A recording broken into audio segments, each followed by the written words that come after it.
welcome to Movies, Films, and Flicks. I am Mark Hoffmeyer, and joining me as a man who is currently stuck inside of a chimney and about to sing a song is Norbert Morvan. Merry Christmas, look out. Bright light, you fed them after midnight. Gremlins, yeah. Yes, that's beautiful. So before we started this episode, Norbert was just plucking away on his guitar. He was singing some acoustic, Coldplay to me for about 3 hours. It was...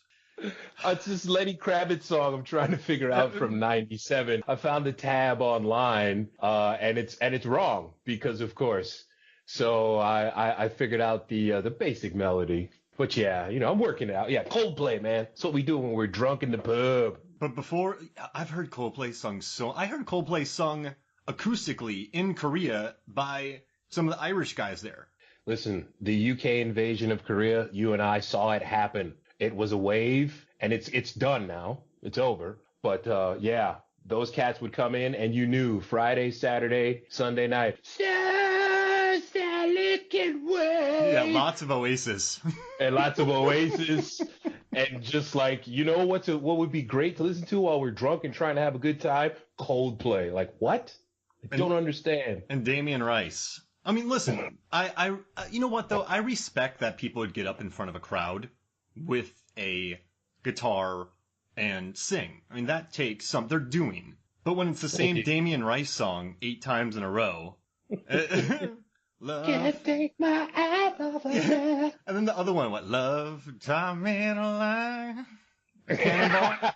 See, open mic night is one thing, but I'm just talking about the bars packed. It's 1 a.m., table of shots is lined up, and then people, every week on cue. You're dying here living on a prayer. Or the American drunk white people staple, come on Eileen, oh at this moment, or Sweet Caroline. Sweet Caroline, do it. Ba, ba, ba. Good time never felt so good. So good. So good. So I gotta tell you something. I was a bouncer before I met you, and after I met you. But before I met you, I was a bouncer in St. Petersburg, and I worked at this place that was across the street from a baseball stadium, and the Tampa Bay Rays played there. Now, when I was in Korea the year they went to the World Series, which blew my mind because I was a massive fan and I missed it. But the games never filled up. You could go there, park for free, get a hot dog, free hat. They just load you up. They just give you leave the thing with tons of tchotchkes in your hands because they just want you in there. But whenever the Red Sox came to play, I mean, all right, so the Red Sox come to play, and I'm a bouncer at this bar, and it went from maybe 5,000 people to 80,000 in this stadium. And then for some reason, they all come over to the bar afterwards, and it's just House of Pain playing on a loop, jump around. And I had to throw so many people out of the bar that, I'm not saying they're from Boston, but it was Red Sox fans. And I just had to toss. I'm serious. We were across the street from a police station. And so I would just grab them during a fight and then walk them over there. And then the cops would be like, what am I going to do with them? I'm like, I don't know. I don't want them. And so I would just walk it was me and a couple other people just walking them across the street because there were just so many things. So here in Sweet Caroline, the point is everyone's saying Sweet Caroline. And it just... they're from Boston, man. It's okay. And like we did not allow Dropkick Murphys or Flogging Molly. Like Shipping Off to Boston or Amazing Grace. I love those songs, but if those turns on, you have a riot on your hands. Wow, man, you just took it back from me with the Dropkick Murphys, man. Oh man, yeah. So I mean, that's just. But I gotta say, so I put you on the spot, and your song was pretty amazing, and you're closing the episode with this as well.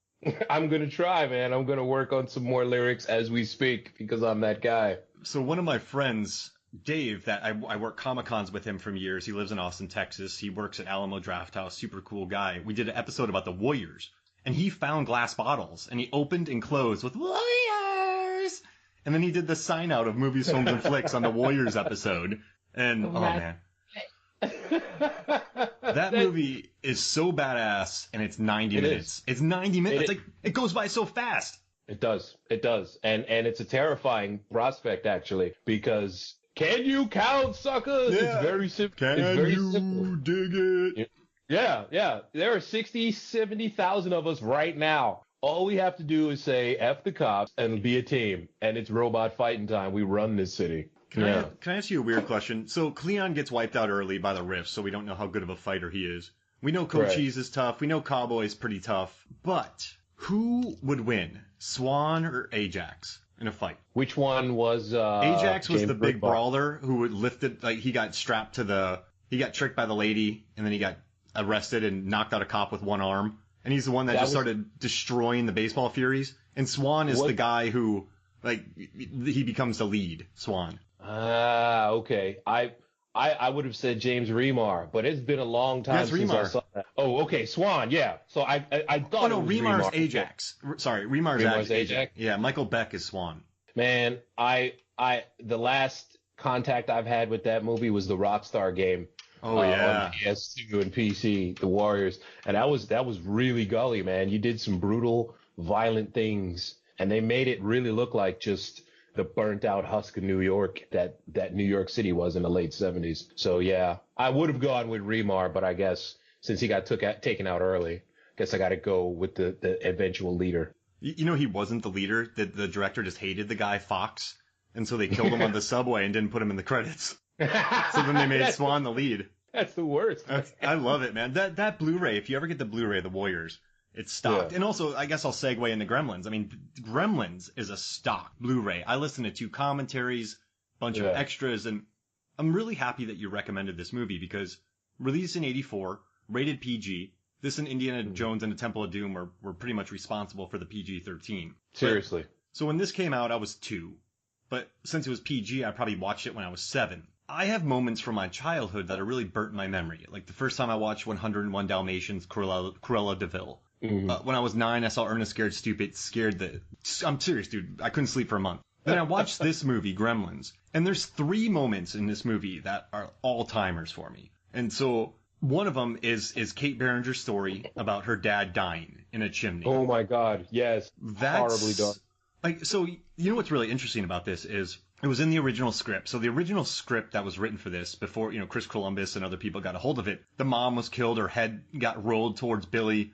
I mean, violent, crazy movie. But but the story about Christmas, about the father, a monologue about a father dying in a chimney, and that's why she doesn't like Christmas. When you're 7 and you hear that, and the way they shot it with the light in her face and the way it gets closer to her, and I love how during that scene, Billy Peltzer, Zach Galligan's character, he's looking around. He doesn't really care what she has to say in the beginning, but as the story progresses, he just stares at her like, what is happening?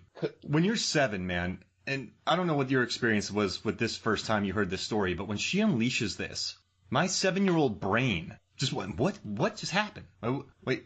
This is what this movie does to you, man. I watched this movie as a very young kid, and I always get that scene.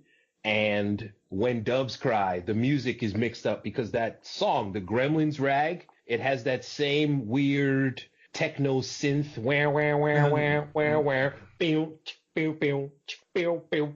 so I always get those 2 things mixed up. And when Kate starts talking about, and I went to the chimney to look for my dad, and, there was this funny smell. As soon as that hits, you realize, okay, PG no longer makes sense for this movie. Because she's gone from just, I hate Christmas because of the songs and the tinsel to, I hate Christmas because my father is dead in a chimney for a week and a half. And you can't even laugh. You just have to sit there and kind of just look at the floor. Okay, that's what Billy does. Yeah. That's why he starts staring. Because he's one of those people, hey, it's Christmas time. Everything's great. Would you like some eggnog? Let's go down the street and talk to Father Thompson about the chip-chap. And she's like, no. My father died on Christmas. He broke his neck in a chimney. I don't like Christmas. Okay, Kate. Oh, man. I draw comic books. You're done. She's way out of his league in this movie. By far. I will say the one thing I like about Billy is another thing. I don't know if you've ever noticed this, but you'll never not notice it. During the commentary, Zach Galligan said that during the filming of this, he was so focused with his eyes that he would leave his mouth open the entire time. And the editor told the director, Joe Dante, I don't know what to do with this. His mouth is open every shot. So there's a lot of scenes where they just cut away from him and go to other people because his mouth was just a gap because he was trying to do eye acting, which is interesting. But the one thing I like about Billy, at least the problem happens. He's not warned. His dad does not do a good job telling him what happens. It's an accident that, he goes to an adult. The adult messes it up. He's trying. But in the end, though, he and Kate and Gizmo, they try to stop it.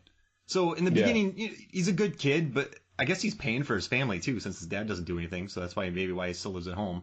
But clearly, his father does these inventions that work for the first 10 minutes. And so the whole movie has this overarching theme of, you know what, maybe you shouldn't try to change things so often, because his father is constantly trying to improve upon the orange juice maker, the coffee machine. The guy is trying to improve on the cordless phone. The smokeless ashtray. The smokeless ashtray, the Peltzer pet. And he's just very careless because one day he's going to strike it big. And that's that he wants to do. He doesn't care about the rules for Gizmo because, whatever, shut up. You're just a guy who's about to drop dead in Chinatown anyway, whatever, blah, blah, blah. And so that's what this is, man. This movie is just about not being careful. You're not taking care of business. And then just, terror ensues, man.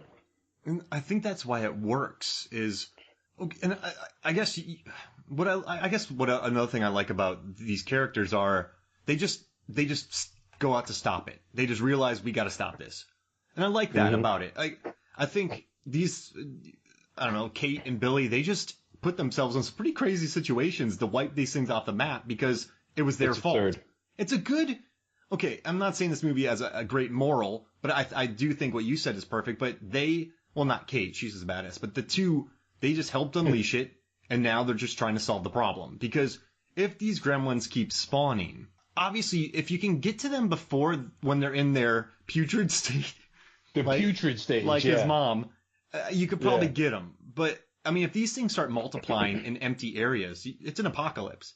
So they just this is it, man. They just go after them and they get it done. And that I guess I just love it. And another part for me is my second part is Mrs. Peltzer, Frances Lee McCain, Lynn Peltzer.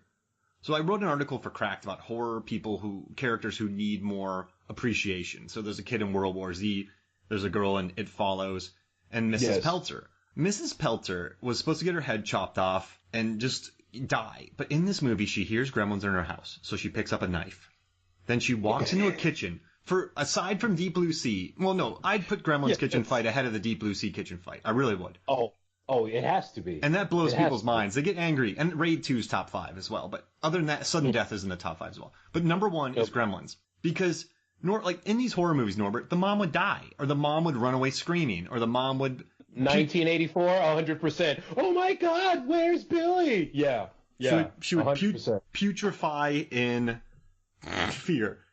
She would shrink up in the corner and, oh, this can't happen. Where is my child? This can't be happening to me. That woman grabs a knife and decides it is robot fighting time and eliminates each and every gremlin that was in that kitchen, at least. I mean, she got them all in the kitchen. It's cold-blooded. So the first one she puts in the blender or the food processor, and it just becomes it becomes Jello. Just green goo flies everywhere.